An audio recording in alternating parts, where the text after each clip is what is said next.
Hello students, how are you? I am Krishna Nayak, your chemistry teacher. We already discussed about some topics of general principles and process of isolations of elements. Today we are going to the further topics, right? Let's see which topics are discussed in last lecture. First, we discuss about the minerals. Minerals are the substance having a matter, right? They are natural substance which are obtained or extracted by the earth crust, right? And having metals are known as minerals. Then we discuss about the ores. Ores means a mineral having a large amount of metals, right? All minerals are not ores, but all ores are minerals, right? The mineral having a large amount of metal, and when we extract a metal from these minerals, we can extract that metal commercially. Then and then the minerals are known as ores, right? Then we discuss about the gangue particles, right? The impurity present in ore is known as a gangue, right? Then flux. If we have to remove this gangue particle, we have to add it some substance which combine with the gangue particle and help to remove the gangue particle. The substance which is added is known as flux, right? Then we discuss about the slags. When flux combine with the gangue and form a fusible compound which is known as a slag, right? We discuss about that types of terms and also talk about some important minerals, important ores of some important metal, right? And we also discuss about the metallurgy. The whole process of preparation of pure metal from its ore is called as metallurgy, right? कि जब भी हम metal को उसके ओर के form में extract करते हैं, अर्थ क्रस्ट से निकालते हैं, उसके बाद ओर में से प्योर मेटल गेन करने तक की जो सारी प्रोसीजर है, it will be a consider as a metallurgy. Alright, this metallurgy having a three types. First one is pyrometallurgy. Pyro is related with thermal, means in this process metal is obtained by using heat, right? Whenever we use the heat and extract a metal, this all process are known as pyrometallurgy. The heavy metals like copper, zinc, iron, mercury, tin, and lead are extracted by this pyrometallurgy. Then the second type of metallurgy is electrometallurgy. The name itself suggests that during this metallurgy we will use the electricity, right? In this process, metal is obtained by the electricity of metal ores infused or solution state, right? We have to use a fuse or solution state of ore, right? We have to melt ore or we have to form a solution of that ore, and then we have to pass electricity from this solution. Whenever we pass electricity from this solution, the metals will be separated from its ore, right? And the metals, more reactive metals like sodium, potassium, magnesium, calcium, and aluminium can be extracted by this electrometallurgy, right? Heavy metals can be extracted by pyrometallurgy, and reactive metals are extracted by electrometallurgy, right? The third type of metallurgy is hydrometallurgy. In hydrometallurgy, metals can be obtained by the precipitation form from aqueous solution of its ore, right? In the hydrometallurgy, we have to first soluble our ore in some solvent, right? The solvent will be selected in which only and only metal ore can be soluble and gangue remain insoluble, right? That soluble aqueous solution. From this we can obtain metal by the precipitation.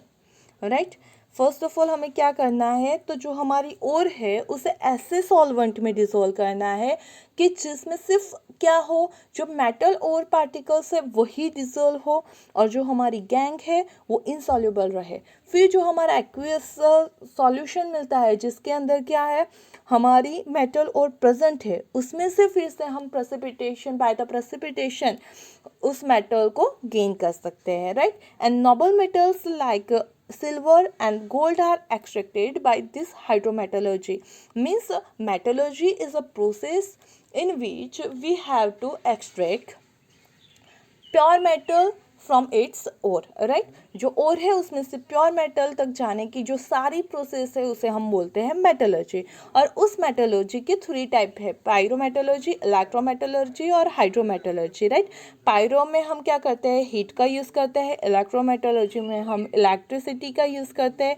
और hydrometallurgy में पहले हम उसका aqueous solution बनाते हैं और उसके बाद हम बाय द प्रेसिपिटेशन हम मेटल को गेन करते हैं. Pyrometallurgy is use for the heavy metals, electrometallurgy is used for the more reactive metals, and hydrometallurgy is used for the noble metals. Right, now we discussed that this extraction of metals is carried out in 3 different steps.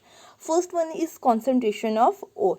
Right, second one is reduction of ore, and third one is refining of ore. Today we are going to discuss in detail about the concentration of ore. Right, the concentration of ore means the process of removal of gangue from the ore is known as the concentration of ore, or it is also known as ore tracing, or is also known as benefaction. Right, जो हमारा ओर है उसमें से gangue particle को remove करते हैं अगर, तो क्या हो जाएगा, जो मेटल है उसका प्रोपोर्शन बढ़ जाएगा. सही है, तो उसे क्या बोलते हैं, कॉन्सेंट्रेशन ऑफ ओर. मतलब जिस प्रोसेस में हम गैंग को दूर करते हैं वो प्रोसेस, वो स्टेप जाना जाता है concentration of ore. Right, now for the concentration we having some following methods. Right, कौन सी मेथड कब यूज़ करनी है वो किस पर डिपेंड करती है, it's depends on a metals type और impurity present in ore.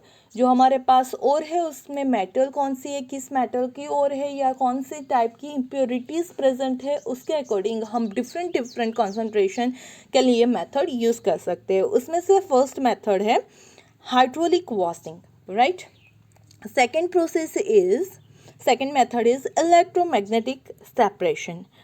Third one is froth flotation. Right, and fourth one is leaching. Right, today we are going to discuss about these 4 methods of concentration of ore.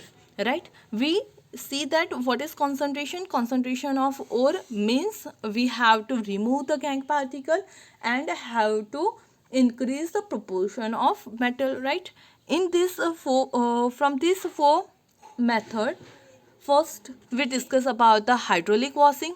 Right, the hydraulic washing is depend on the density or specific gravity difference. Right, hydraulic washing किस पे depend करता है, density और specific gravity difference किसके बीच का, तो जो हमारी ओर है उसमें मेटल और पार्टिकल भी है और गैंग पार्टिकल भी है. तो जो मेटल और पार्टिकल है और जो हमारा गैंग है उसके जो 2 पार्टिकल है उसके बीच की डेंसिटी, उसका जो वेट है, उसका जो डिफरेंस है, उसके ऊपर ये हाइड्रोलिक वॉशिंग डिपेंड करता है. By this hydraulic washing light ore can not be concentrated. सही है, ये किसके लिए यूज़ होती है, तो जिसमें हमारी जो मेटल और है वो कैसी हो, हैवी हो. राइट, मेटल पार्टिकल कैसे हो, हेवी मेटल पार्टिकल्स हो, उसके लिए ये हाइड्रोलिक वॉशिंग यूज़ की जाती है. राइट, जो लाइट और कंटेनिंग हमारी ओर है, लाइट मेटल और कंटेनिंग ओर है, वो हाइड्रोलिक वॉशिंग के थ्रू कॉन्सेंट्रेट नहीं की जाती. Means it is useful for the heavy metals like tin, lead and iron, right. वो जो टीन है, लेड है और आयरन है, ऐसे मेटल्स के लिए हाइड्रोलिक वॉशिंग ज़्यादातर यूज़ की जाती है, क्योंकि उसमें क्या होता है, जो हमारे मेटल पार्टिकल्स है वो हैवी है, सही है, और जो गैंग पार्टिकल है वो क्या होते हैं, लाइट वेट होते हैं। मतलब मेटल और गैंग पार्टिकल, उन दोनों के बीच में डेंसिटी और उनके वेट का डिफरेंस होता है, और उसी डिफरेंस के बेस के ऊपर उसे सेपरेट आउट किया जाता है। वो कैसे सेपरेट आउट किया जाता है वो हम अब उसके प्रोसीजर में देखते हैं। In the hydraulic washing, jet water is passed from one side. Crust ore is poured from the hydraulic classifier. Heavy ore particles get settled down. Lighter gangue particles are washed away. Right? क्या होता है देखते हैं हम figure में। ये हमारा hydraulic washing का प्रोसीजर है।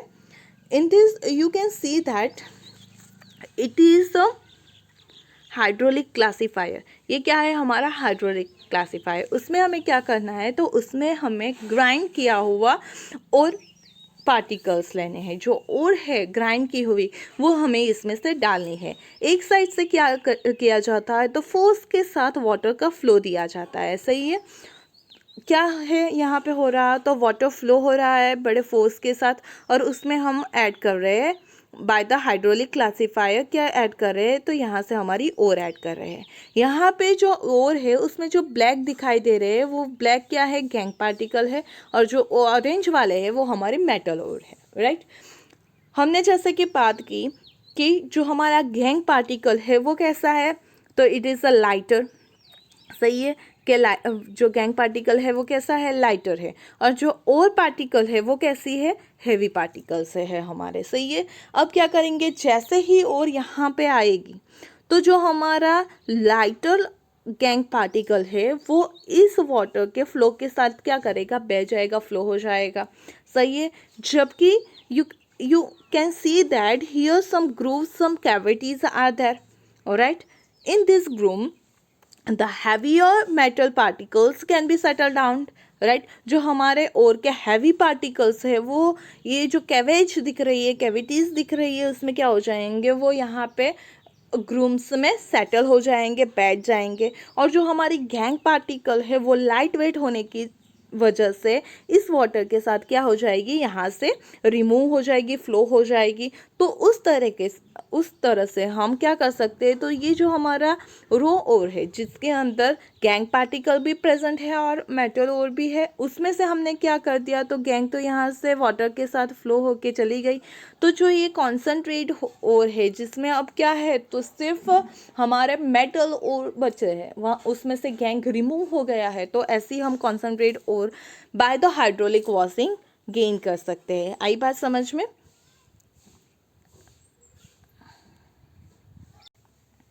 यहाँ पे आप देख सकते हो कि क्या हो रहा है, तो यहाँ से हमने ये वाटर का फ्लो स्टार्ट कर दिया है, सही है। और साथ में हम क्या कर रहे हैं, तो यहाँ से हमारा जो पाउडर है और वो यहाँ से जा रहा है। अब जो हमारा यहाँ से क्या होगा, तो जो आप देख सकते हो कि जो गैंग पार्टिकल है वो वाटर के साथ फ्लो होके जा रहे हैं, और जो हमारे और पार्टिकल है, जो हैवी और पार्टिकल है, वो वहाँ पे ग्रूव्स में क्या हो गए हैं, तो ग्रूव्स में सेटल डाउन हो गए हैं, सही है। तो इस तरह से हम ओर को सेपरेट कर सकते हैं, सही है। From this separation we can separate the concentrate the ores of cassiterite and hematite. Cassiterite is a ore of tin, which is a tin dioxide, and it is a hematite, alright, which is a ore of iron.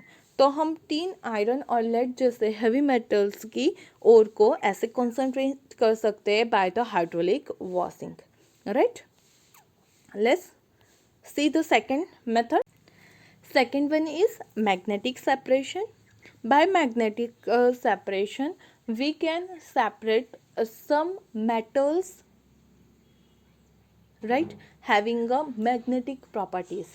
सही है, means it will use for one of the ore or impurity is magnetic.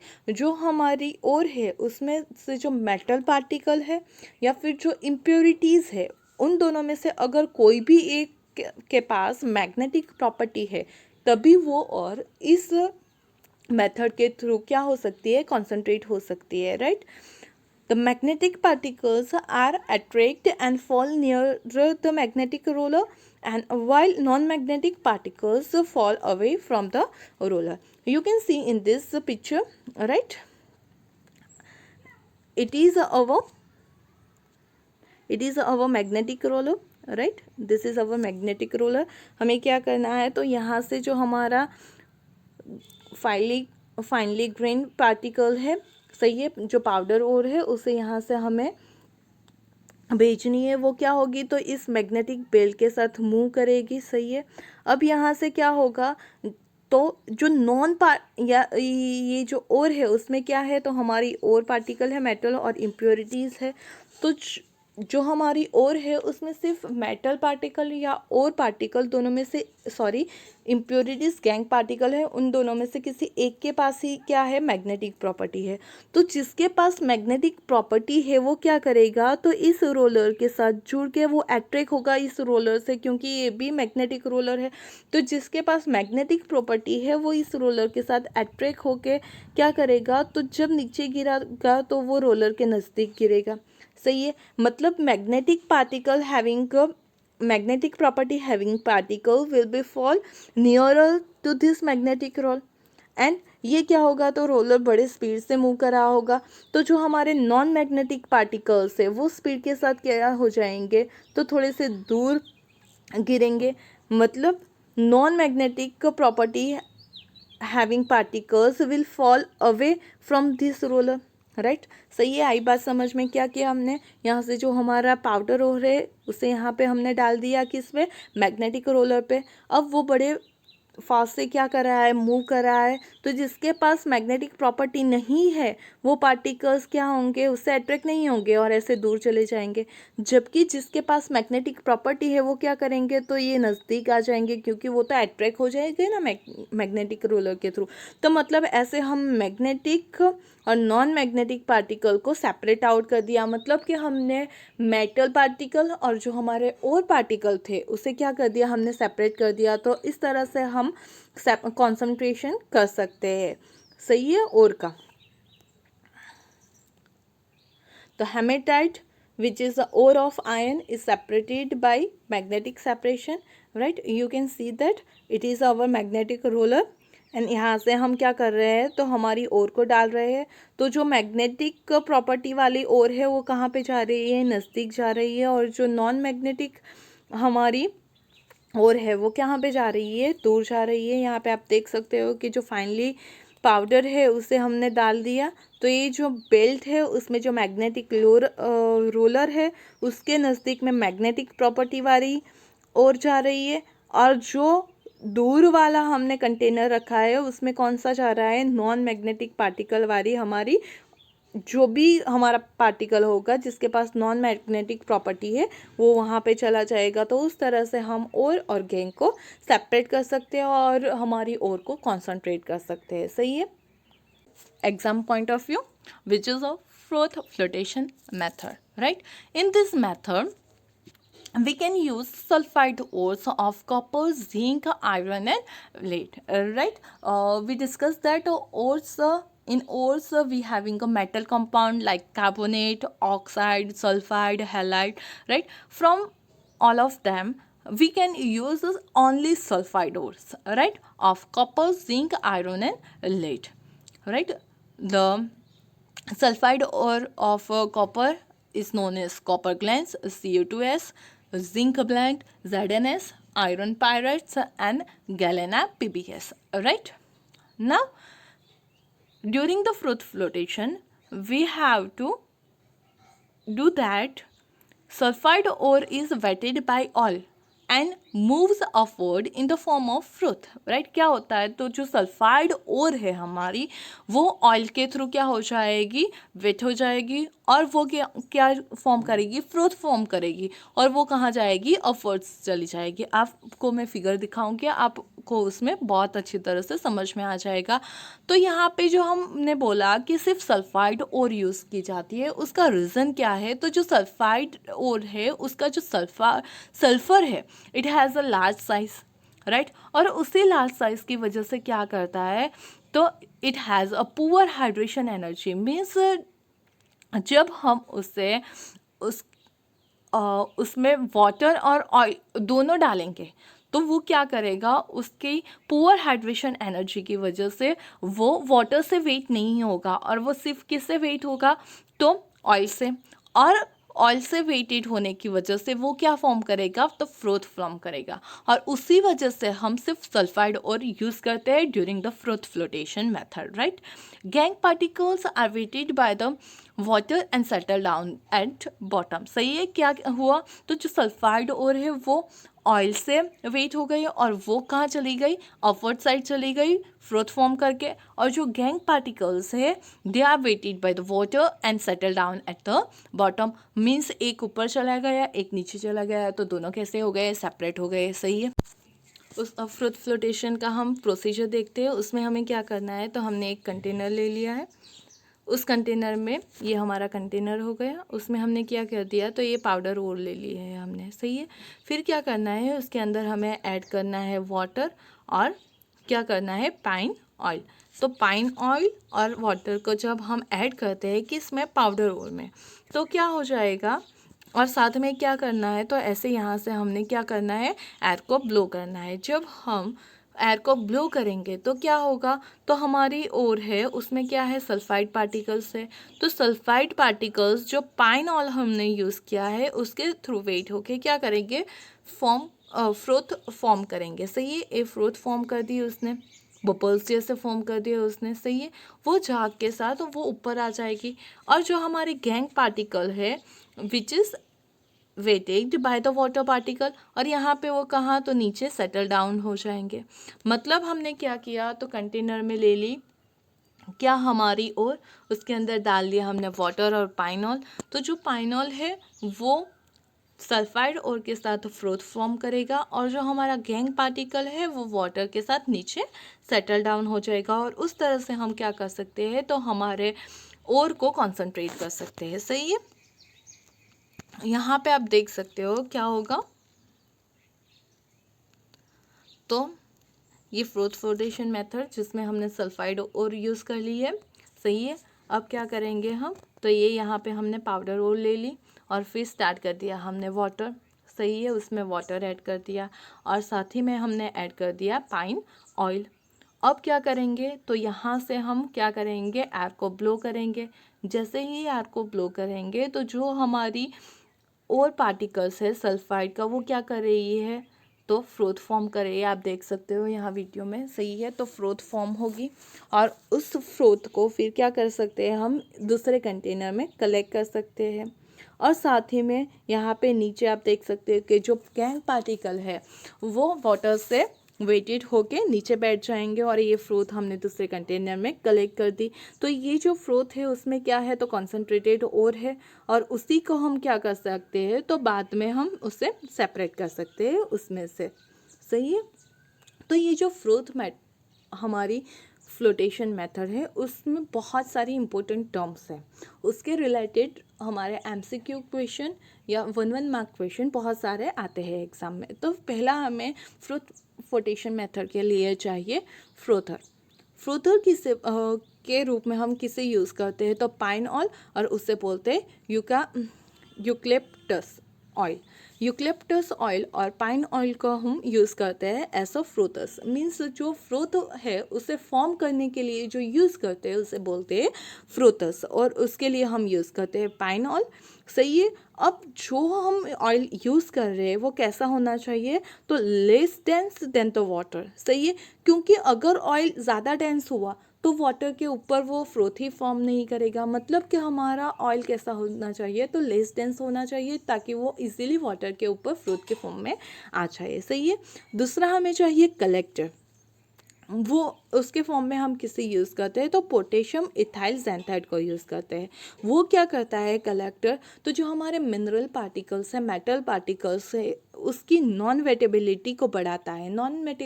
Wettability को बढ़ाता है, मतलब अगर हमने potassium ethyl जैंथाइड add कर दिया तो जो हमारी सल्फाइड और है वो वाटर से वेट नहीं होगी। सही है। उसकी non wettability bye the water को वो क्या करता है, इंक्रीज करता है। वो हमारे जो मेटल पार्टिकल है वो वाटर से वेट नहीं हो, उस वजह से हम उसमें क्या ऐड करते हैं, कलेक्टर, और उसके लिए हमने यूज़ करते हैं पोटेशियम इथाइल जैंटेट। सही है। फिर आता है फ्रूट स्टेबिलाइज़र, कि हमने फ्रूट तो फ्लोम कर लिया लेकिन वो स्टेबिलाइज भी तो होना चाहिए। अगर हम आप घर पे देखो, जो फ्रूट फॉर्म होता है वो तो थोड़ी देर में जाग क्या चला जाता है। सही है। तो ये तो हमें क्या चाहिए, काफ़ी देर के लिए, क्योंकि फिर उसे कलेक्ट भी तो करना है हमें। तो उसके लिए हमें फ्रूट स्टेबिलाइज़र ऐड करना पड़ता है, जिसके लिए यूज़ होता है एनिलीन और क्रेसोल, कि जो कंपाउंड हाइड्रोजन बॉन्ड बना सकते हो उसे हम फ्रूट स्टेबिलाइज़र के फॉर्म में फ्रूट को स्टेबिलाइज करने के लिए यूज़ कर सकते हैं। सही है। फिर साथ में हम यूज़ करते हैं डिप्रेसेंट।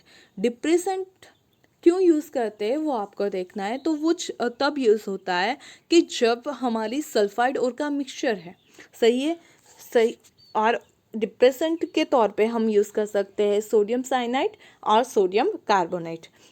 हम देखते हैं कि डिप्रेसेंट कैसे वर्क करता है मिक्सचर ऑफ सल्फाइड ओर में। सही है। एग्जाम्पल के तौर पे हमने ले लिया है गैलिना, जो कि है लेड सल्फाइड, और जिंक ब्लेंड, जो कि है जिंक सल्फाइड। सही है।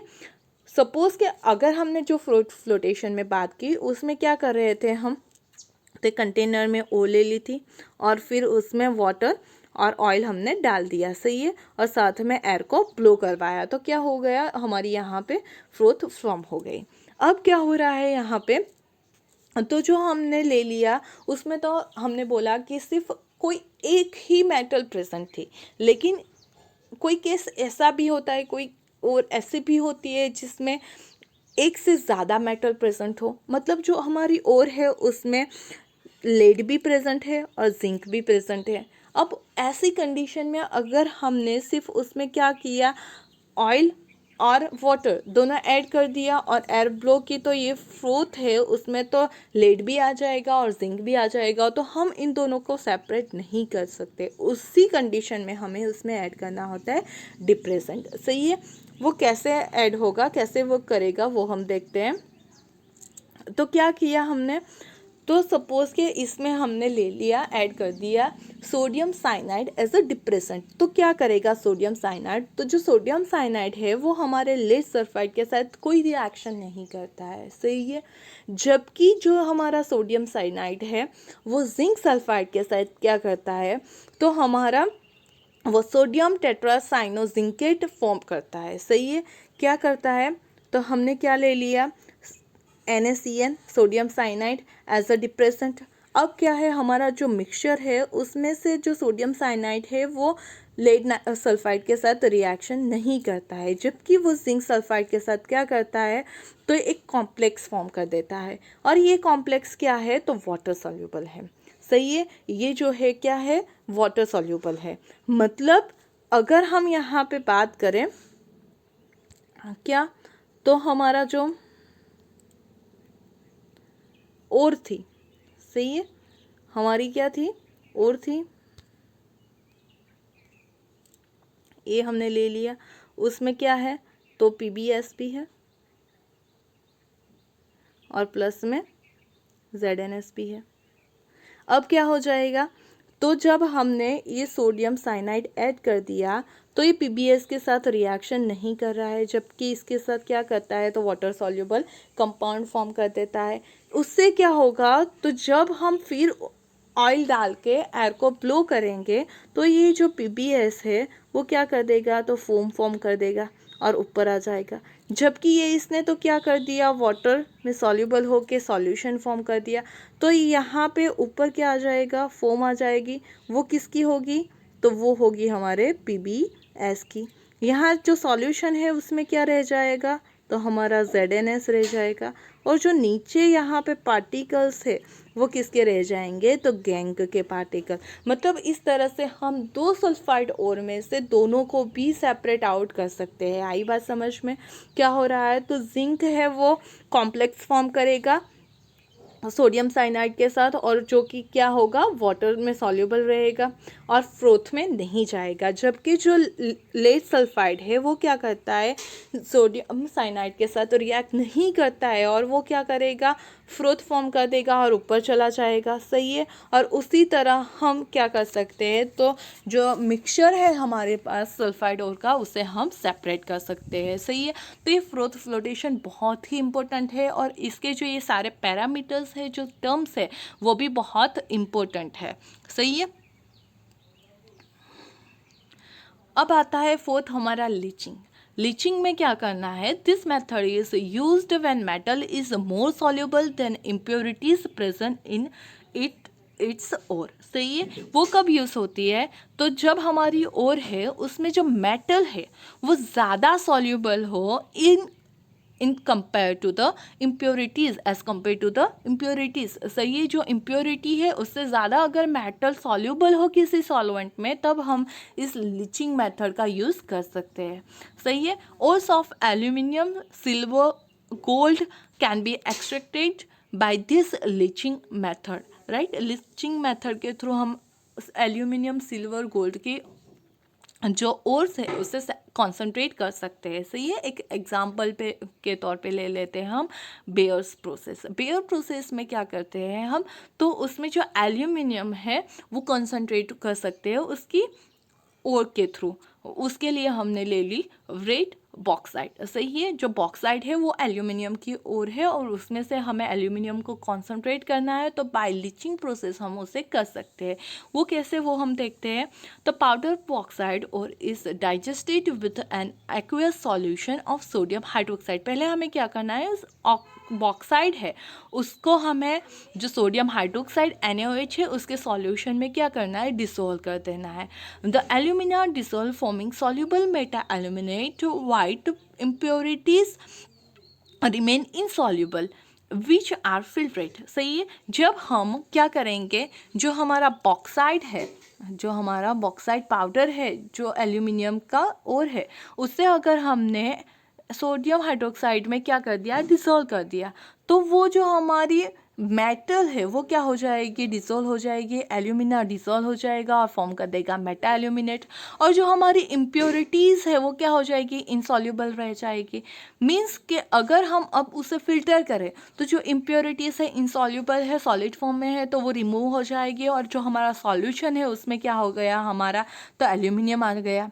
अब उस जो हमने सॉल्वेंट यूज़ किया तो उसमें क्या हुआ, तो हमारी मेटल क्या हो गई, सॉल्युबल हो गई, बट इम्प्योरिटीज़ क्या हो गई, तो इनसॉल्युबल हो गई। तो उस प्रोसेस को हम क्या बोलते हैं, लीचिंग। और अब जो हमारे पास एक्वियस सॉल्यूशन आ गया उसमें से हम बाय द प्रेसिपिटेशन क्या कर सकते हैं, एल्यूमिनियम को एक्सट्रैक्ट कर सकते हैं। सही है।